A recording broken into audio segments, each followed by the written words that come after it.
Hi, I'm Wendi. Thanks for joining in today. Our workout we're going to be doing is at the beautiful Elixir Club here in Bondi, and I'm working on a reformer bed because they have a lot of reformer beds here in the studio. And what I'd really love for you guys is to be focusing on your core, and especially for personal trainers, focusing on their core and doing a plank on a reformer bed. It could be a piece of equipment that you feel foreign with. You look at it and go, I don't know what to do with it, but you love doing planks. I love doing planks. In fact, I've had to do all my Pilates classes lately basically based around planks and that sort of abdominal work because I had a back injury, had a bit of a disc bulge, a bit of a nerve pinch, so I haven't been able to teach any Pilates classes with flexion, with forward flexion, nothing. So think about that. See if you can plan a whole class of a 45-minute or an hour workout without any crunches to do an abdominal workout. But this piece of equipment here is fantastic for that purpose. And we're going to be doing planking work. We're going to be working our core using either the box or hands down. And I'll get Stephen to help me with the workout.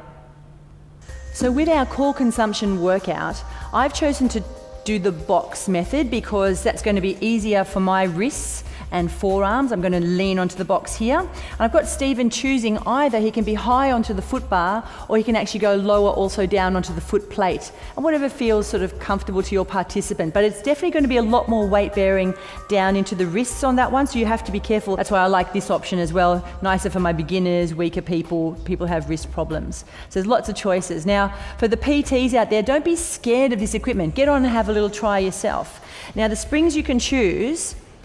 Underneath, I've got it on just a single spring, which is actually the slightly easier version today. But if you want to make it harder, you use a lesser spring. So the less help you have, the harder the exercise is going to be. A half spring will make it more challenging again.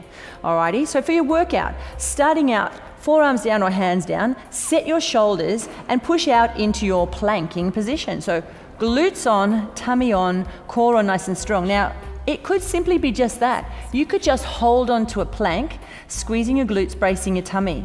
And in the gym, you'll often see people working with rollers, moving their front of their arms forward and back and anchoring their feet. Well, this is just like the reverse. So now, with your core braced, your glutes on, let the bed move backwards and you're going to get a little bit more extension to the shoulders. Now, Stephen's version is going to be a little bit harder than mine and coming back. But you'll start to see people's bodies quiver. Exhale, press. Be really careful to watch out for collapsing. They have to be pushing down through the forearms and lifting up through the tummy. And they're breathing out and pressing back. And down and release. Now, people can do as many repetitions as they can, maintaining their form, have a little break and then try again. Another variation you could do, again, setting your shoulders down, lifting up again into your plank and holding that plank. So rather than moving the whole body through the shoulders, bend your knees and bring the bed into you. In and exhale out. Bending in, maintaining neutral spine, pushing out. Core muscles on. Breathing in as you bend. Exhale, squeeze the legs out. Everything is smooth and controlled. 4 more. Bend and press. Scoop it in and press. That's it. Reach it out. 1 more.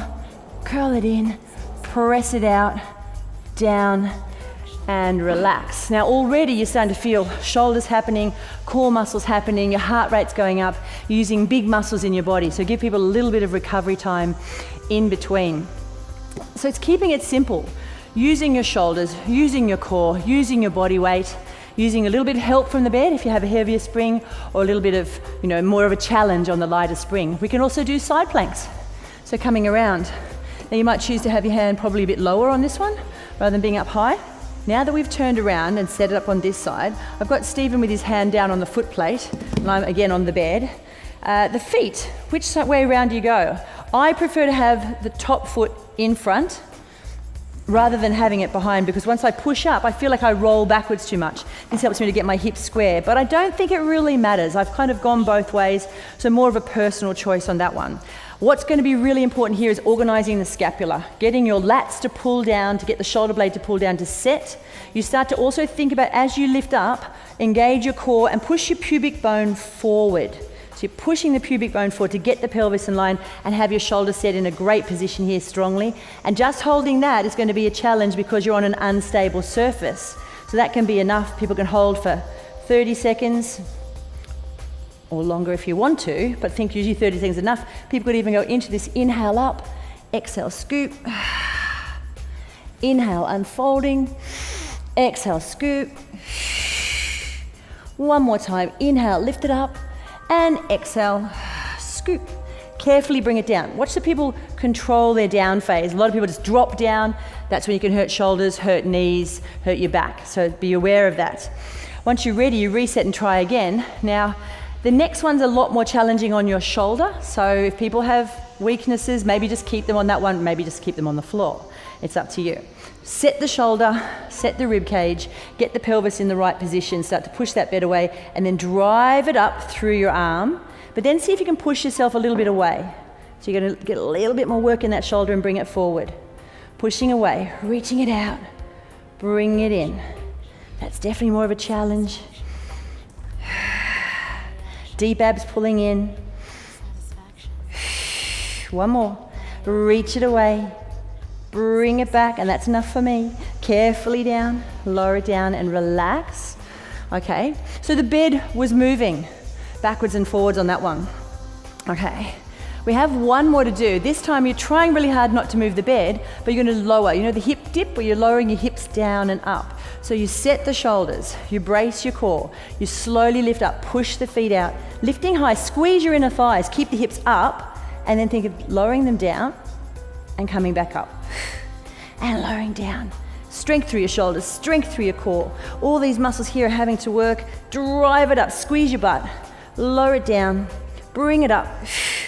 Two more, lower it down, drive it up. One more, lower it down, drive it up, and carefully bring it all the way back and down. Now, of course, we would actually be working onto the other side, but just before we go to the other side, we'll do a few mermaid stretches. So take your top leg around behind, grab a hold here. Stretching. Stretching's always good. Just from side to side, a couple of those. So you'd release, and of course you do all that side work on the other side as well to get a fantastic core workout, rather than just using the floor. A new piece of equipment, especially for the PTs, the Reformer bed. Hope you enjoyed it.